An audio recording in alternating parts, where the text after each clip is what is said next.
சாய்ராம்.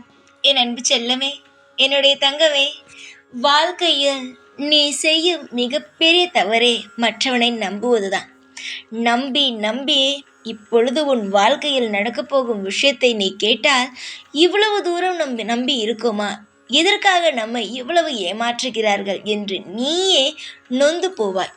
தங்கமே, நண்பன் என்று சொல்லி உன்னுடைய வாழ்வில் ஒருவன் தேவையில்லாமல் விளையாடி கொண்டு இருக்கிறான்.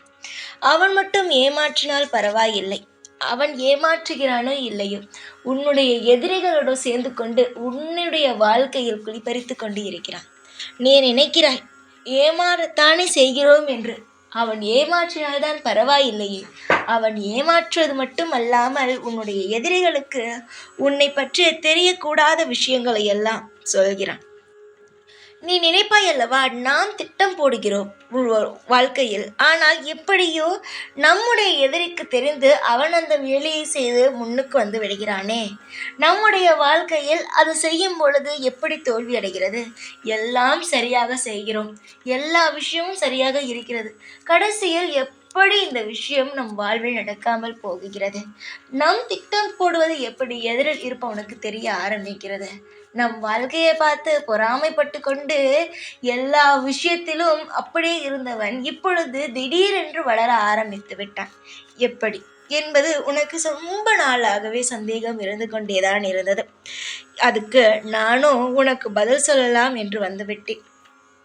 என்னுடைய தங்கமே, வாழ்வில் நீ என்னென்னலாம் பேசுகிறாயோ உன்னிடம் இருந்து அதை தெரிந்து கொண்டு உன்னுடைய நண்பனானவன் அப்படியே எடுத்து போய் உன்னுடைய வாழ்வில் எப்படி உன்னை கெடுக்கலாம் என்று யோசித்து கொண்டு இருக்கிறான் பார். எதிரில் இருப்பவன் அவனிடம் சொல்லிவிடுகிறான்.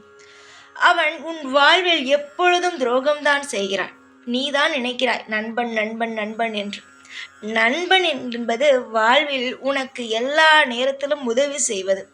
உதவி செய்கிறேன் என்பதற்காக ஒருவனுடைய வாழ்க்கையை கெடுத்து விடக்கூடாது. ஒருவன் எப்பொழுதும் நன்றாக இருக்க வேண்டும், தன்னுடைய நண்பனானவன் நன்றாக இருக்க வேண்டும் என்பதுதான் மற்றவன் நினைக்கவே வேண்டும். ஆனால் இங்கு உன்னுடன் இருப்பவன் எப்படி தெரியுமா, உன்னுடைய வாழ்க்கையை கெடுத்து விட்டு மற்றவனை வாழ வைத்து அவனும் சேர்ந்து வாழ்கிறான். இதையெல்லாம் பார்க்கும் பொழுது எனக்கு தோன்றுவது ஒன்றே ஒன்றுதான். ஏன் இந்த பிள்ளை இன்னும் நம்புகிறது அனைவரையும்? நான் தான் சொல்லி இருக்கிறேன் யாரையும் நம்பாதே என்று. ஆனால் என் பிள்ளையோ நம்பி நம்பி ஏமாந்து கொண்டே இருக்கிறதே என்ற கவலை. அதனால்தான் இப்பொழுது ஓடி வந்தேன். தங்கமே, நீ நம்பியதெல்லாம் போதும். உன்னுடைய நம்பிக்கைக்கு அவர்கள் யாருமே உனக்கு சரியானவர்கள் கிடையாது. நீ நம்புகிறாய். உன்னுடைய குடும்பத்தில் இருப்பவர்கள் எல்லாம் சொன்னால் கூட என் நண்பர்கள் அப்படி இல்லை என்று சொல்லி வாக்குவாதம் செய்கிறாய். கடைசியில் பார், உன்னுடைய திட்டமெல்லாம் வெளியில் உன் நண்பனால் தான் போகுகிறது. உன்னுடைய ஆசைகள், உன்னுடைய கனவுகள் எல்லாவற்றையும் தெரிந்து கொண்ட உன்னுடைய நண்பனானவன் உனக்கே துரோகம் செய்கிறான். நீ வாழ்க்கையில் எந்த அளவு லட்சியத்தை அடைய வேண்டும் என்று ஆசைப்பட்டாய், அதையெல்லாம் உன் நண்பனிடம் சொல்வாய். எனக்கு இந்த மாதிரியே வாழ வேண்டும், அந்த மாதிரி வாழ வேண்டும் என்றெல்லாம் சொல்வாய்.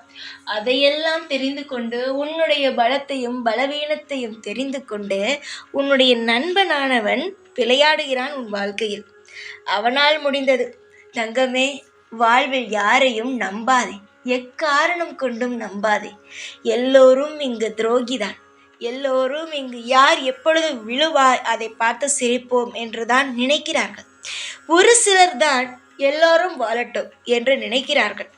ஆனால் ஒரு சிலர் என்னத்தான் தெய்வத்தை வணங்கினாலும் அடுத்தவனுடைய உழைப்பில் வாழ வேண்டும் என்றுதான் நினைக்கிறான்.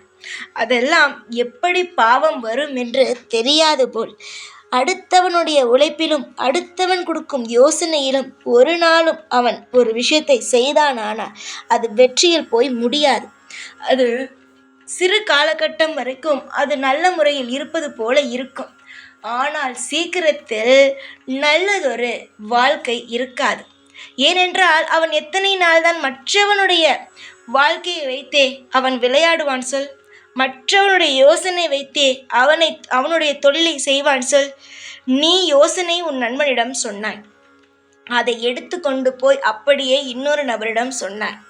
சொல்லி அந்த வேலையை இருவரும் சேர்ந்து செய்கிறார்கள். உனக்கு துரோகத்தை செய்துவிட்டு உன்னிடமே வேலை பார்த்தான், உன்னிடமே எல்லா விஷயத்தையும் செய்தான். கடைசியில் உன்னுடைய வேலைக்கே அவன் நிறைய ஆபத்துகளை ஏற்படுத்தி விட்டான். உன்னுடைய பேரே கெட்டுப்போகும் அளவுக்கு அனைத்து வேலைகளையும் நல்லபடியாக செய்துவிட்டான்.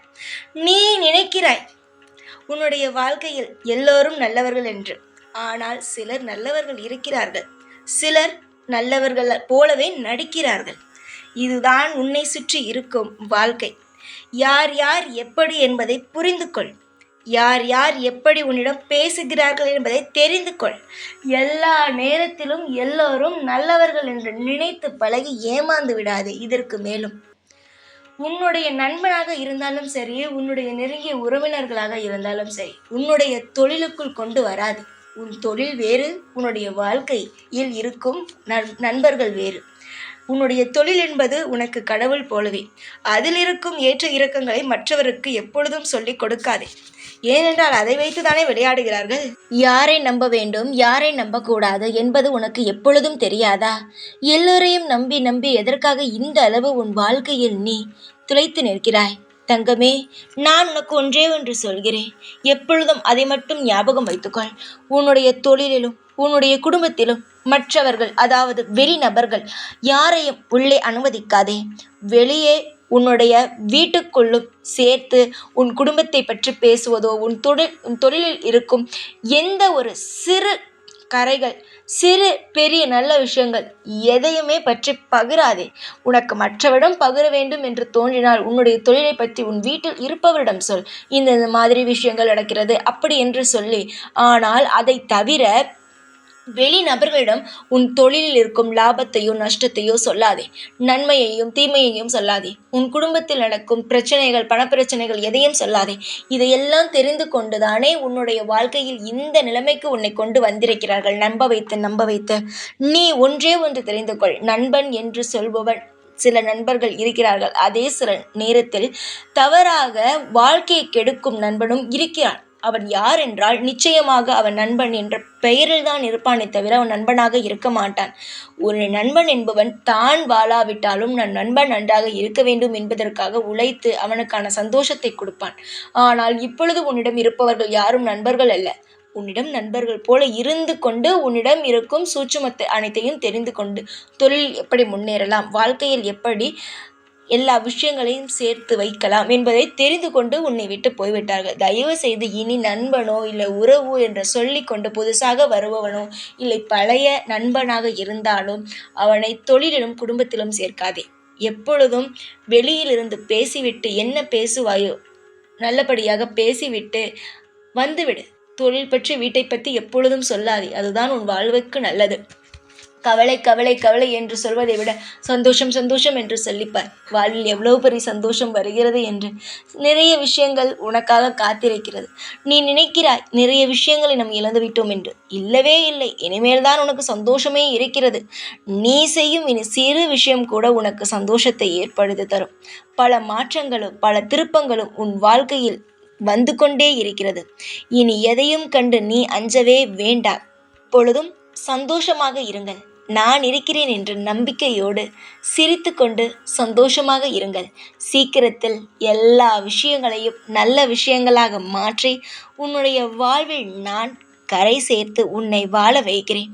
எப்பொழுதும் உன் கூடவே தான் இருப்பேன். இந்த சாய்நான். ஓம் சாய்ராம்.